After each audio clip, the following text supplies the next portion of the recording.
Hello పిల్లలు, welcome to my YouTube channel kids tutorials. అమ్మ చెప్పిన కథలు. కోతులు ప్రతాపానికి పక్షులు విలవిల. అనగనగా ఒక అడవిలో ఒక పెద్ద వృక్షం ఉండేది.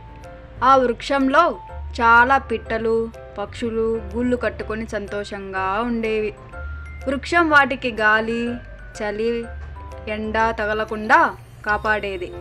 ఒకరోజు ఆకాశమంతా మబ్బు కాసి హోరున వర్షం కురిసింది. అడివంతా తడిసిపోయింది.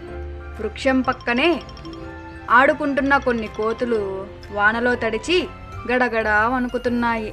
వాటిని చూసిన పక్షులు నవ్వుతూ వాటితో వెటకారంగా మాట్లాడాయి. మేము ఇంత చిన్నగా ఉన్నామా? మా ముక్కులతో గడ్డి చితుకలు సమకూర్చుకొని గూళ్ళు కట్టుకున్నాము. మీకు 2 కాళ్ళు చేతులున్నా మీరు ఇల్లు కట్టుకోలేదని ఎగతాళి చేశాయి.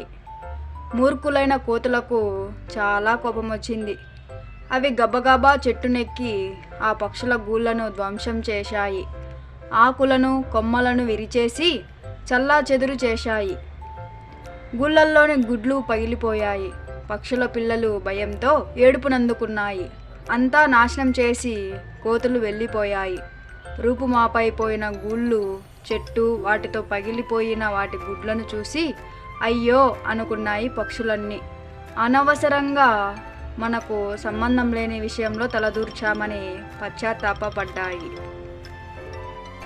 Thanks for watching the video.